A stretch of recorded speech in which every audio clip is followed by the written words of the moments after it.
Over the past few years, we have seen Hollywood continue to double and triple down on inserting identity politics instead of actually entertaining people. And it's been a complete and total failure. But it will never be enough for the woke activists. It doesn't matter how many times Disney decides to insert their agenda, much to the detriment of the box office or the ratings, it is never enough. We saw this come out just the other day.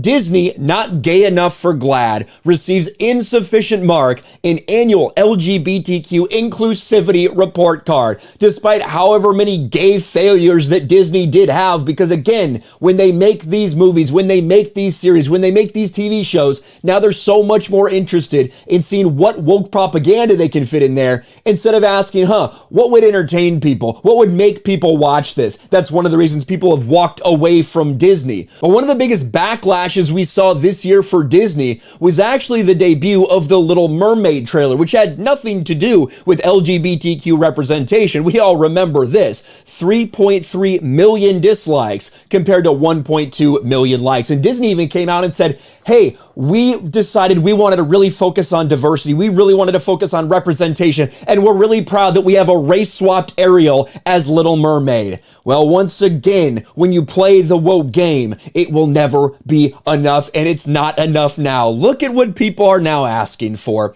Disney's Little Mermaid remake would be wise to honor the story's LGBTQ legacy. Yes, folks, it's not enough to race swap Ariel. Now you need to make some people gay. That's the playbook. And even if they did do that, of course, you know, it'd never be enough. It'd be, Sebastian actually has to be in a wheelchair. Flounder has to be blind and deaf. We need all the representation we can get. It's never enough, but these people will never realize that. The Little Mermaid live-action remake starring Halle Bailey is coming soon. Question is, will the 2023 Disney film honor the story's LGBTQIA legacy? That's a lot of letters right there. I don't know if anybody recognized any of that in Little Mermaid. While another Disney live-action remake of the animated classic coming up soon, many fans are buzzing around the new Little Mermaid. I mean, I don't know if I would say that. There are many aspects of the story that have been talked over, critiqued, and rethought over the 33 years since the iconic Disney animated film hit theaters. There is, however, one popular aspect that could help the new film succeed if it's ever addressed. We're about to get into gay representation. Do we really think that forcing a gay agenda into movies is going to help it succeed? If we look in recent memory, it has the exact opposite effect, because people can tell that it's put in there clearly to push an agenda. In normal moviegoers, families, they don't like that. They're pushing it away. It's not because, they're so homophobic. No, it's because they know that when these things start appearing and pushed to the forefront, it's because they've been focusing on that instead of actually telling a great story. Ever since the original story was penned by Hans Christian Andersen in 1837, The Little Mermaid has been a symbol of the LGBTQIA experience, both with the story and the movie being widely accepted by the community and often read as an allegory thereof.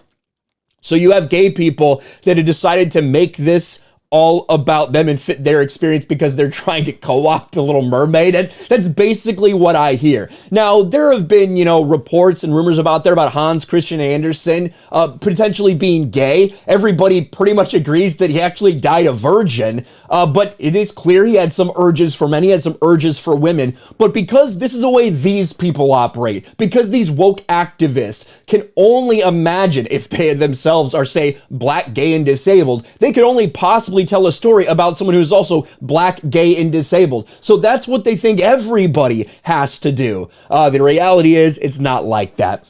It's been theorized that Hans Christian Andersen wrote The Little Mermaid while struggling with unrequited love for another man.